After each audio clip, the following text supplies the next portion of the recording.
Here's my songs. Lord. Good. Watch, I can get around anything. You sure? My kids, oh yeah. Oh, ready for this? Look at it's a plus. It's my son Frankie, swear to God. I was just talking about, look what's ringing, a plus. He manipulates my phone, swear to God. What's a plus mean? Somebody's calling in from a plus. I was just talking about Frank, I swear to God, it happens all the time. What is a plus? It doesn't give you, okay, here you go. 2:05, that's the day he died. February 5th? February 5th he died. Mm-hmm. Are you being serious? I swear to God. February 5th he died, it's right on that thing. And plus is when I get into a deep conversation about Frankie, I get a plus. Phone rings, and it's a plus. I've never seen that before. And at 2:05, that's the day he died. Oh, wow. Uh-huh. So, like I kind of mentioned to you before, last year we did a Eliminate the Stigma advocacy kind of photo shoot where we highlighted different people who have either suffered from addiction directly, indirectly, or lost someone, due to addiction.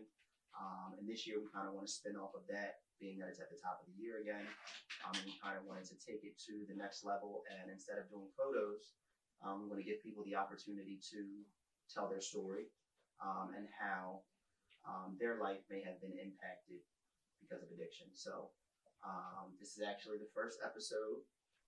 And on this episode, we're going to give Miss Jacqueline Tomaselli of Northeast Philadelphia, Yes. the opportunity to tell her story. So with that, we introduce Jacqueline, and we're going to be talking about your son, Frankie, today. Yes. So we'll just get right into it. Go ahead and tell us a little bit about your son. Frankie was a good kid. He was 20 years old. He had a job. He was a great person. He would give his shirt off his back. He watched his brothers for me because I was a single mother and raising 4 kids by myself. So he was, always there for me. He took the kids to football. He did everything. He had a girlfriend. He had a family that loved him. He was a 20-year-old kid that sometimes would come home and say, Mom, let's just watch a movie, and lay in bed and watch a movie. He loved his family. He loved the seashore. He loved picking stones up, little things that he just absolutely loved. And when my son died of addiction, nobody believed that he was even addicted because nobody knew. He was so good at hiding it, and he was the last kid that you would ever think that would be addicted, which people don't understand, that sometimes it is the last person you think that is addicted. Frankie loved to be down the shore with my father. He loved to spend time with my dad. He loved absolutely spending time with all family. He was really a big family kid. He babysat. He played football. He was in welding at high school. He top of his class. What else did Frankie do? Frankie just lit up a room. He was just unbelievable. He was a social butterfly since he started talking like full sentences at 9 months old. He lit up a room. Everybody loved him. He would do anything for anybody, help neighbors, shovel payments, carry groceries, just saying hello to people where, he had stepbrothers and sisters that he loved, that he thought were exactly the same as his other brothers. He helped my mother. He would stay with my mom. He would stay with my dad. He would stay with my stepmom. Anybody that needed him, he would help. He loved camping. He loved riding dirt bikes. He loved motorcycles. He was the average boy. He loved sneakers. His sneakers had to match his shirt, had to match his hat. Even in addiction, the kid had to have everything that matched. If he had green, he had to have green. Frankie only wore white t-shirts once because they were never white again. Don't know why, but that's what he did. Things like that. Like, he was a picture perfect kid, hair done. Even when in mix of all the addiction, his hair was done. He ironed his pants. He was perfect, like immaculate. So, people do get the conception that, once they started, they went right downhill and, they're laying on the street on Kensington Avenue. It's not the truth. I mean, he went to family functions, he went to weddings, he went to funerals. He went to his friend's funeral in August, and he died that February of an overdose. Stood there, nobody knew he was still using drugs. Stood there, cried his eyes out, worst thing in his life. Still went out to use. It was so strong in him. It was unbelievable. It was stronger than the love he had for his family. There was no signs whatsoever of him ever. He was happy all the time. He had friends. He did things. He never was in the room, or he was never like, he came in on time. He called. He was responsible. Nothing would ever pinpoint him doing anything. And the only way we ever even found out was weed. He got caught with it in high school. When he was getting ready to graduate, they threw him out of school because he had a half a dime of weed on him. And he got locked up. And that's the only way we know. And then it was like, oh, weed's not a big deal. And everybody, oh, it's not a big deal. It's not a big deal. You know, Some people it is. Some people it is and some people it ain't. I'm not saying, you know, some people it is a gateway drug. Some people, they stop at that. It depends on, I believe, your DNA. If you're addicted, you're addicted.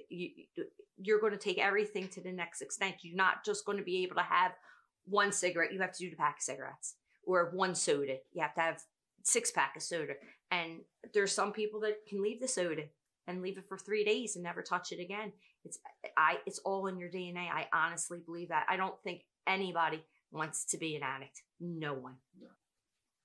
It started being where he was starting to get a little like irresponsible. Like maybe he would be late or forget to call me or sleep a little longer. Just things like that, just little minor things that maybe somebody else wouldn't have caught. But because my father was an addict when I was younger and my ex-husband was an addict, I had radar to that. And we didn't really know he was using. Actually, we went to my grandmother's funeral and I woke him up early and he had no second to do anything. Here he was withdrawn. He was getting sick in the car. He said he was hungry, tired. He did this, he worked night, blah, blah, blah. Here he was withdrawn because he didn't use Percocets that morning. And I just knew something was wrong. And I brought him home. I took him to Episcopal to get a drug test. He had Percocet in his system. Then little things started to show that he was stealing. I never looked at my jewelry all the time. I would never even think to look at my jewelry, but little things were missing. And now looking hindsight, I used to think I was nuts. I sometimes have $50 in my pocket. I go back, there was 40. I'm like, where the hell did I spend that at? But they were little things. And it was just minor things that never really added up to a huge thing, because if he was able to get that fix that morning, he maybe never been sick and I maybe would have never known. And it may have been way worse than it ever ended up to be. I mean, death is the worst you can, but he was never hurt or laying on the ground somewhere or homeless or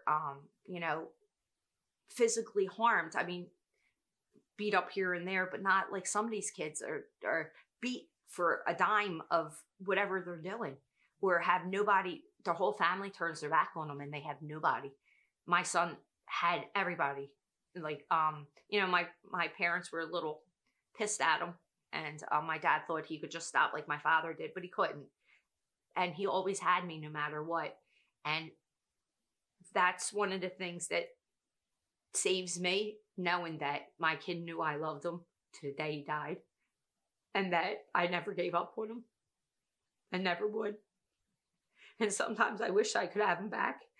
Even being an addict, I wouldn't care what he was. Just to have him here. But that's the selfish part of me, because my son did not want to be that way. It hurt him to see me cry. My dad just thought he could stop. My mother was disgusted that she couldn't believe he did that. His father just cut him off. Told him he can come and see when he stopped getting high. Nobody helped me.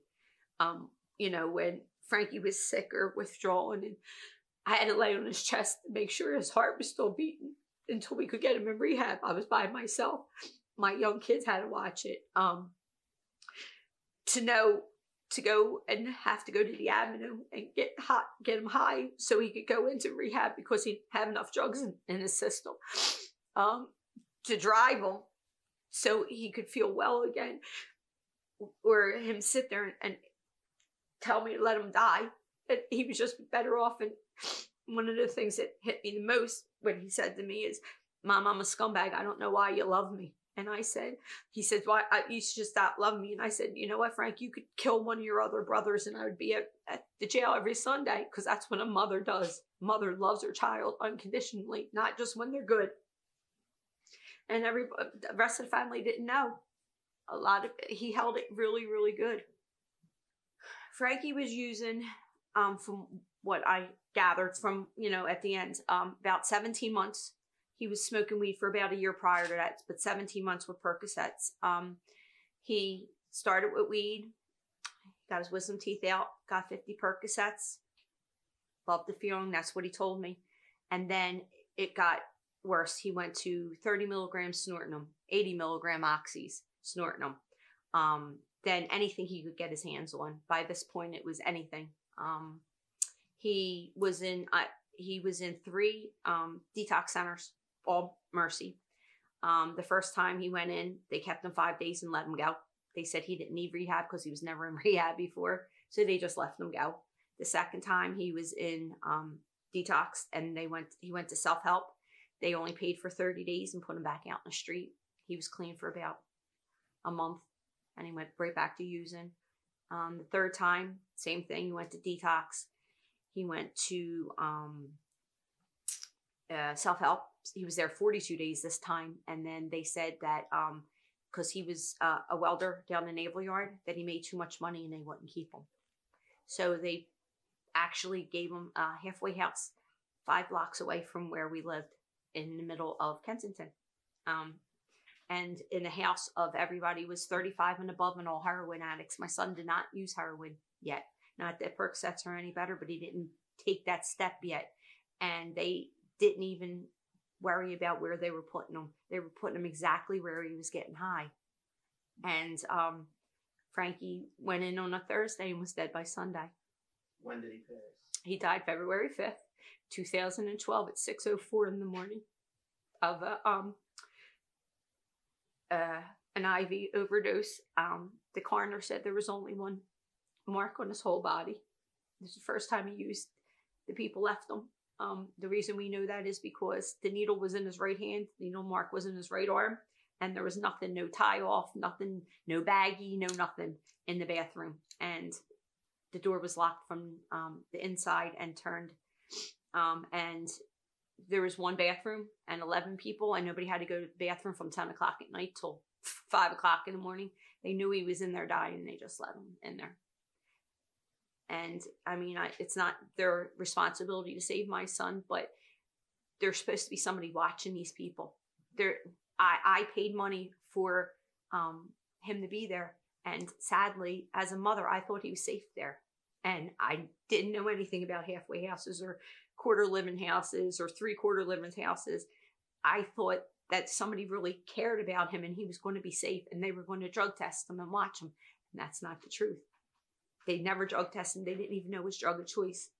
And he was there 4 days. We paid 2 weeks. They said we couldn't have his money back after he died. They used his welfare card. All his money was gone. His sneakers were gone. His hat was gone. And this is a house that they allowed it. And then before the cops came, the 5 people that were high, they made them leave. So the cops couldn't ask them any questions.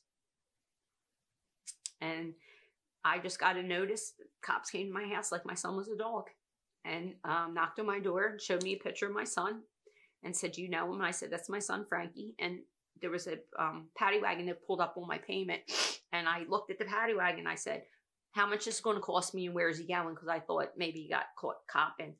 And they handed me a pink paper that you would get a ticket, a citation on, and said, "Call them ME." And I said, "Well, the hell would I call an ME for?" They said, "It's a medical examiner." I said, "And what would I call him for?" He said, "Evidently your kid dropped dead," threw the paper at me and walked away. I didn't know where my kid was. I didn't know how he died. I didn't know if he was in the street or hurt or stabbed or shot. I didn't know anything. I just knew that my 20-year-old son was no longer there. I was by myself. I hit my head on the radiator. And thank God my neighbor was walking his dog to find out. And he got to me. And all I could scream is, my son's dead. He had to call my father in Ocean City to tell him that his grandson was dead. And then it started a funeral process. Nobody is ready to make a funeral for a 20-year-old kid. He was just at my house the night before, exactly 7 hours before he was dead. He was at my house. Tell me, I love you, Mom. I'll see you tomorrow. We're going to have breakfast. I promise, Mom, I got it this time. I love you, Mom. Walk me through the days leading up. Okay. Passing, like I know. That Thursday, they sent him to the halfway house. And he was afraid to call me because he knew I was going to be pissed off that they put him in the neighborhood, because I was the mother that fought for everything. I would go screaming and yell until they were so tired of listening to me, they would give it to him.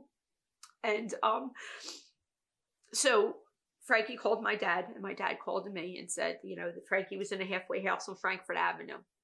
And I didn't know I said it, but my father reminded me later. I said, Dad, if he's not out by the end of the week, he's going to be dead there. He's not going to survive. And my dad told me I was crazy. Everything was going to be okay. Friday, he went to work. He came home from work. He called me, told me he was all right. He was in the halfway house. He had to be in by 10:30. Saturday, he went to work. He hit a meeting on Kensington Avenue. And then he came to my house with another kid, a guy who was 35 years old, for a blanket. He said there was no blankets. They only had sheets. And he was cold. And that they had like one channel, and he wanted DVDs to watch because he loved watching movies.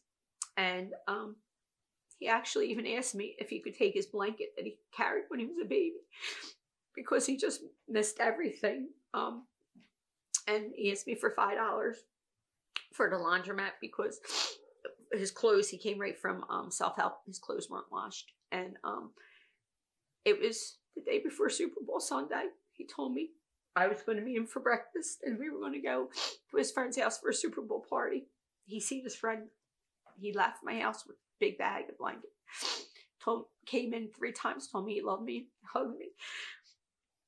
And he walked out the door. He seen a friend on the corner. He hugged his friend.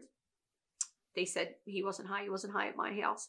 The kid asked him if he was going to see him tomorrow at the Super Bowl party. Frankie said, yeah, I'll be there tomorrow.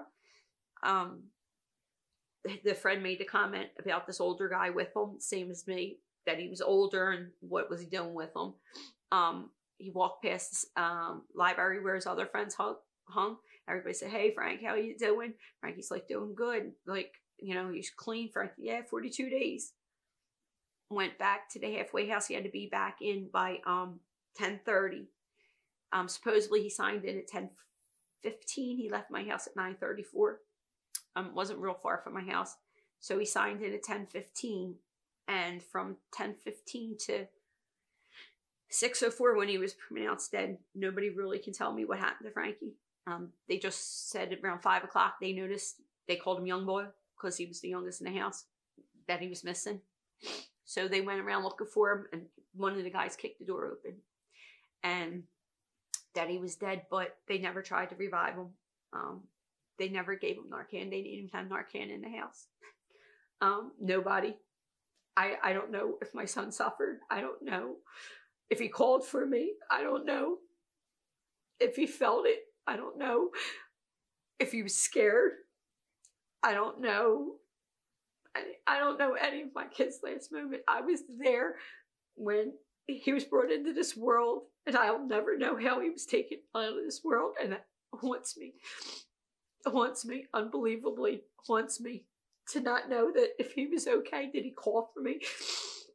I don't know. What were your last words to him? I love you.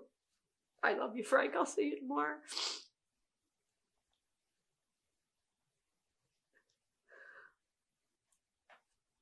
There was a Jackie before my son died. There's a different Jackie. I had to learn to be a different person. I'll never be the same person.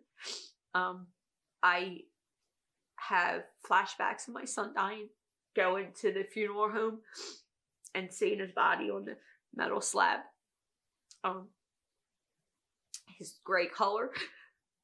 I have younger kids that will never know the mom that Frankie knew because I'm not her anymore. I had to go away. I had to put myself away in friends because I couldn't survive. I just didn't know what to do. And I needed to be there for my other kids. I don't go to weddings. I'm jealous of people, baby showers and weddings because my son will never have one. My second son just turned 21 in September, and Frankie was 6 weeks before his 21st birthday. So now my second son is now bypassed my first son. He'll never be. So I have joy, but it's not the same. I always have what ifs, what it could have been, should have. Wonder what he would be today if he would have kids. He was always the one supposed to take care of me when I got old. And he's not here anymore. My sons have to suffer every day without their brother. One takes it way worse than the other two. But it's a constant reminder. You know, I look at a picture, 3 on the wall. There should be 4. I have stockings now, all 4 of them. So I can't not put a stocking up there. I'm a mother of 4. When people ask me, I'm a mother of 4. One's an angel, but 3 are here. I don't know how to answer people sometimes. I don't. And then after Frankie died, the stigma was unbelievable about my son dying. What were you doing? You didn't know he was getting high? Did you get high with him? What do you mean he died? Where did he get the drugs? Did you give him the money? How didn't you know your kid was getting high? And like, it was like, not like my kid got hit by a car and, oh, I'm so sorry. It was just like, And I told everybody when my son died, if I'm not ashamed, he paid the ultimate price for his addiction, and I will never be ashamed of my child. So I put that he died from a drug overdose. And I told everybody at his funeral, if anybody was thinking of using, look at my son. He used one time again, and he was gone. You'll never know when that one time's going to be. And I just don't want no other mother to be where I am. And it's sad and it's lonely and there's so many. And I basically became the best liar in the world since my son died, because I can look you right in the face and say, everything's fine. Go cook dinner, and inside dying, just absolutely dying. Just don't know what to do with myself. There's nights I stay up all night and just relive everything over and over and over again. Or days I go in the bathroom and cry because my kids can't see me cry all the time. I do have 3 living children and they shouldn't suffer, but I just don't know how to live without my Frankie. Frankie was 2 years old, between 2 and 3, and I was in my cousin's wedding, and I worked 4 jobs. I was a crossing guard, I was a waitress, I was a bartender, and I used to stick my money on a shelf when I would come in from bartending because it was late, and I'd put it in this jar, and I was saving for a dress for the wedding because me and Frankie were both in it, so I was trying to save the money up so we could be in the wedding. And I was sleeping, and Frankie used to lay behind my legs, and he must have got up and snuck away. And I went to go get the money, and the money was gone. And Frankie opened the back window and said he wanted to see if money could fly. So he threw the money out the window. Made paper airplanes with it. Didn't realize it was money, but the $300 was gone, and I almost killed him. And he just stood there and he didn't understand. He was like, I wanted to see if money could fly. Yeah, of course. And I picked him up, and my mom and dad lived across the street. I picked him up and carried him to my mom and dad. I said, you better get him before I kill him. Mm-hmm. And just like little things like that. He was, I had him all by myself for 8.5 years. He was my world. He made me grow up. We grew up together. He, just like my tattoos say, I am because he was. And I fight this fight for him now. And I don't consider him death time. I consider him clean time. So February 5th, my son will have 9 years clean time. I wish he would have talked to me more and explained what he was going through, what was in his head, why, I mean, he didn't never explain exactly. And there's a reason for some things. And I just wish he talked to me more. And I wish that he trusted people less, because not everybody's your friend when you're on drugs. The drug's their friend, not you. And I would just like to tell him that he doesn't have to trust everybody, and he should have counted on his family a little bit more. I can say before my son died, I didn't have empathy for people with substance use disorder. I may have used the word junkies, and I hate ungodly now. But I would say they're human people. I don't care what they do. They are human. That is somebody's son. That is somebody's brother. That's somebody's father. They have people that love them somewhere. You have to take them for a human person. I don't care what they do. That drug does not define that person. That there's a beautiful person in there somewhere, and if people just give them a chance, it'll show. And as long as there's, like I say all the time, as long as there's breath, there's life, there's a chance for every addict to get better. And people should just show, you don't have to understand it, just show empathy. They're people. That's my mom, because he used to say that all the time when I would stick up for him. He'd be like, that's my mom. Don't do that, or I'm going to get my mom at you. Never a dad or a grandpa. It was all, that's my mom. And I know he's smiling down, because even if I could touch one person's life, he didn't die in vain. He's educating people through me. Every day I talk to somebody, he's educating somebody, and somebody's learning something new, and I learned something new from people I talk to. And you know what? There's no greater gift than to just treat somebody with respect and just give them a hug. You're not going to catch addiction. If you hug somebody, you don't catch addiction. You don't catch what they have. You know what I mean? That might change one person's life. One smile could change somebody's life. Addiction does not discriminate. Rich, poor, good life, bad life, black, white, Chinese, I don't care who you are. It can touch anybody. And that don't live in your bubble, because if you live in a bubble, might be your child that ends up gone because you couldn't believe that your child could do that. Just open your eyes. Maybe just watch the news. Pay attention a little bit. It might not be your first child. It might be your third child. Who knows? It might be your nephew. Just pay a little bit of attention of what's going on and educate yourself. Everybody needs to be educated about substance use disorder. Some people don't think it's a disease. I do. I don't care what anybody says, and I'll argue it. Everybody has a right to believe what they believe. But again, just educate yourself. It is an epidemic. People are dying every day. Hundreds of people. Our kids are dying. A whole generation's being wiped out by this. It should bother you enough to get to read about it, at least. Everybody cares about COVID. Well, guess what? There's more kids dying from overdoses during COVID than there has in the last 12 years. And it's a proven fact. Why don't nobody care about that?